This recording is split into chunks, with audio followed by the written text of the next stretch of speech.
Hello, my friends, and welcome back to Streamline English. I hope you are having a wonderful day. Get comfortable and take a slow breath in and out. Tonight we travel a very long way. You don't need to understand every word. Just follow the story with me and let it carry you across deserts and mountains and seas. Did you know that in the year 1271, that is, more than 750 years ago, a young man of about 17 set out from the city of Venice in Italy on a journey that would take him 15,000 miles from home? Did you know that he traveled across Central Asia, over the great mountain ranges, through the burning deserts and the frozen passes, all the way to the court of Kublai Khan, the ruler of the Mongol Empire and the most powerful person on earth at that time? And did you know that this young man spent 17 years in Asia, serving in the court of the Khan, traveling across China and Southeast Asia, before making the long journey home, arriving back in Venice 24 years after he had left? And when he came home and began to tell people what he had seen, the palaces of China, the vast cities, the paper money, the postal system, the coal, the incredible wealth and sophistication of the East, almost nobody in Europe believed him. They called him Marco Millions and laughed at what seemed like impossible exaggerations. Were they right to be skeptical? Or were they simply people who could not imagine a world larger than the one they knew? His name was Marco Polo, and this is his story. If you enjoy learning English through adventurous true stories like this, please subscribe to Streamline English. It really helps our little channel grow. Thank you, my friend. Our story begins in the year 1254, in the extraordinary city of Venice, on the northeast coast of what is now Italy. Venice, La Serenissima, the most serene, was, in the Middle Ages, one of the great trading cities of the world. It was, and still is, a city built on the sea, a city of islands connected by bridges and navigated by canal. A canal is an artificial waterway, like a river made by human hands, used for boats and transportation. Instead of streets of cobblestone, Venice had canals of water. Instead of horses, the Venetians traveled in flat-bottomed boats, called gondolas. It was a city of merchants, sailors, and trade. A city that looked both east and west, connecting Europe to the goods of Asia through the great Mediterranean trading routes. Marco was born into this world of trade. His father, Niccolo, and his uncle, Maffeo, were merchants, traders who bought and sold goods to make a living. And they were not ordinary merchants. They had already traveled, before Marco was born, deep into the East, trading and exploring, reaching all the way to the court of Kublai Khan, the great Mongol emperor who ruled over China and a vast swath of Asia. Kublai Khan had been fascinated by these Venetian visitors and had sent them back to Europe with a letter for the Pope, asking for 100 learned men and some holy oil from Jerusalem. He wanted to know more about the West. Niccolo and Maffeo had promised to return, and when they did, in 1271, they brought with them a young companion, Niccolo's son, Marco. He was about 17 years old, and the journey that lay before him was one that would last nearly a quarter of a century. The road east, in the 13th century, was not a safe or easy journey.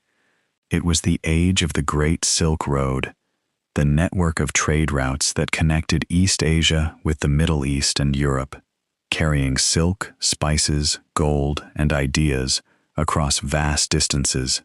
But Silk Road makes it sound like a single path. In reality, it was a web of routes crossing some of the most forbidding terrain on Earth.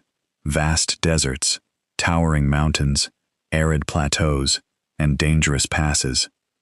Marco, his father, and his uncle traveled for 3.5 years before reaching the court of Kublai Khan. They crossed what is now Turkey, Persia, modern Iran, Afghanistan, and the high Pamir Mountains, one of the world's great mountain ranges, sometimes called the roof of the world. They crossed the Gobi Desert, one of the largest and most inhospitable deserts on Earth, a vast, empty landscape of rock and sand where temperatures swing from burning heat to freezing cold. They faced bandits, illness, and the constant challenge of finding food and water in remote and unforgiving places. Marco observed everything. He was young, curious, and had the extraordinary ability to notice and remember what he saw. He noted the customs of the people he passed through, their food, their clothing, their beliefs, their trade. He was fascinated by unfamiliar things. The strange, burning black rock he saw people using for fuel, which was coal, something unknown in Europe at the time, the vast flocks of sheep, the way different peoples organized their lives. His eye for detail would later make his account one of the richest records of the medieval world we have. At last, after the long and dangerous journey, the three Venetians arrived at the court of Kublai Khan. Kublai Khan, the ruler of the Mongol Empire, was one of the most powerful people on earth in the 13th century. His empire stretched from China across Central Asia to the borders of Europe, the largest contiguous land empire in history, and his court was, by any measure, magnificent, a world of great ceremony, enormous wealth, and sophisticated administration. The Khan received the Polos warmly.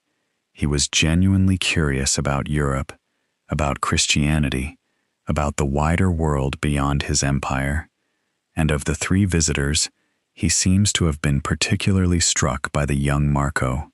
Marco was not only intelligent and observant, he had a gift for languages, quickly learning the Mongol language and the ways of the court, and demonstrating abilities that the Khan found useful. And so Kublai Khan, to the Polos' surprise and eventually to their growing discomfort, decided to keep them. Marco entered the service of the Khan, and he was given a series of diplomatic and administrative missions. He was sent as an envoy to different parts of the empire, to different regions of China, to the south, perhaps even to what is now Southeast Asia. He served as a kind of inspector, or representative of the Khan, traveling through enormous territories, observing and reporting back.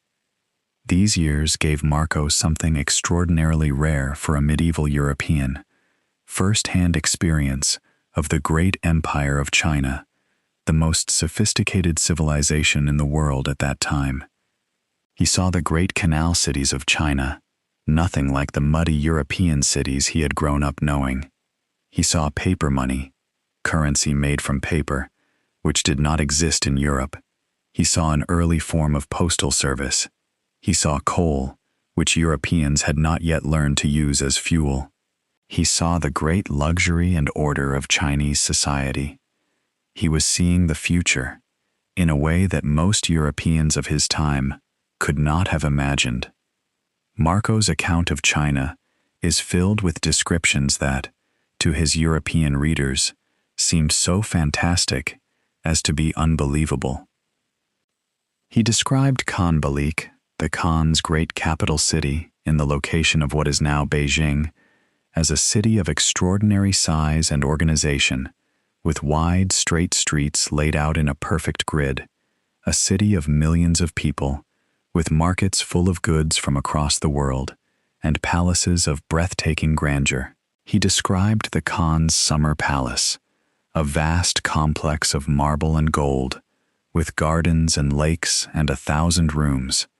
He described a city so large, so organized, and so wealthy that no city in Europe came close.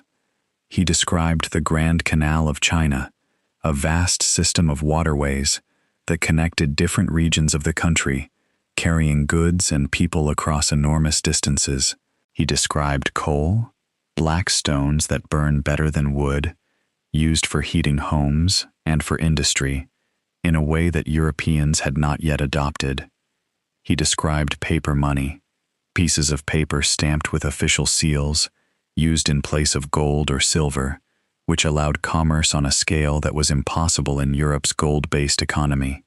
He described the Khan's enormous army, his vast postal relay system, which predated what we have told you of the Persians.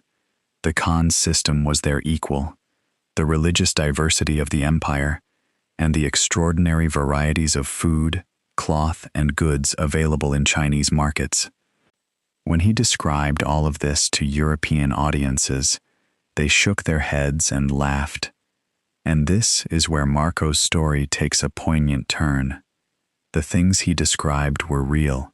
He was not lying or inventing, but the gap between his audience's experience and what he had seen was so vast that truth sounded like fantasy. For 17 years, Marco and his family lived in the service of Kublai Khan, unable to leave. The Khan was fond of them, and he refused their repeated requests to return home. Finally, an opportunity came. They were asked to escort a Mongol princess on a sea voyage to Persia, and the Khan reluctantly allowed them to go, knowing they might not return. The voyage home by sea was long and difficult, and the party suffered many losses. But eventually, in 1295, Marco and his father and uncle arrived back in Venice, 24 years after they had left.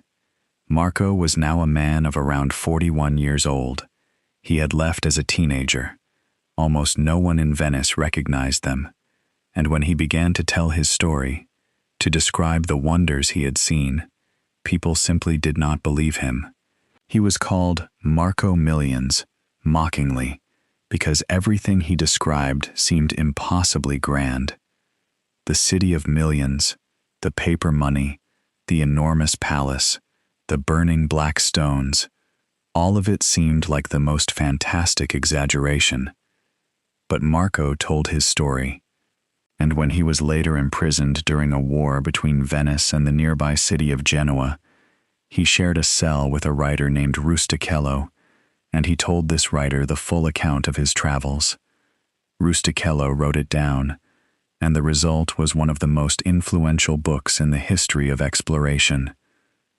The book that Marco Polo and Rustichello produced, known in English as The Travels of Marco Polo, or sometimes The Description of the World, became one of the most read and discussed books of the Middle Ages in Europe. It was copied by hand, again and again, before the age of the printing press, and it spread across Europe. And even if many readers doubted parts of it, and some still do today, it planted something in the minds of European readers, the idea that somewhere far to the east, there was a vast and sophisticated world, full of riches, full of different peoples and ideas, full of things Europe did not yet have, a world worth reaching. And a young man named Christopher Columbus, 2 centuries later, read Marco Polo's book with great attention. He marked it up. He dreamed about it.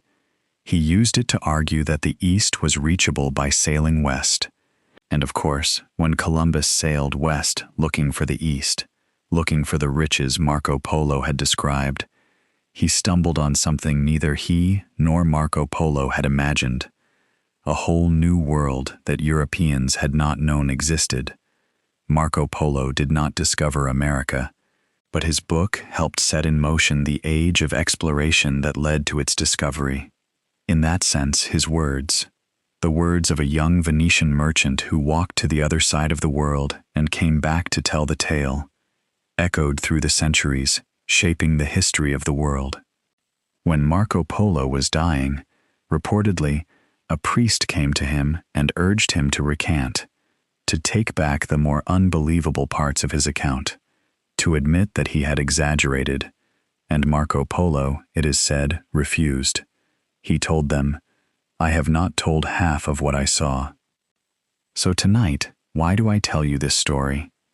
Because Marco Polo was, Above everything else, a person who was willing to go further than anyone he knew had gone before, into the unknown, into the unfamiliar, into a world completely different from the one he had grown up in. And when he got there, instead of being afraid or dismissive, he was curious. He watched and listened and learned and brought what he found back to share with others. Learning a language is its own version of Marco Polo's journey. You are setting out across an unfamiliar world, a world of different sounds, different structures, different ways of expressing things.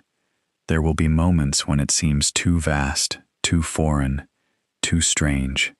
But keep going, the way Marco kept going, because on the other side of that unfamiliar world, there are things you have never imagined. Ideas, stories, people, and ways of seeing the world that will enrich your life in ways you cannot yet know. Keep walking, my friend. The most wonderful things are always on the other side of the mountain. If this story made you want to travel, please give it a like and subscribe to Streamline English. It truly helps us grow. And tell me in the comments, do you believe Marco Polo really went to China, or was it all made up? Until next time, my friend, keep exploring and have a wonderful day.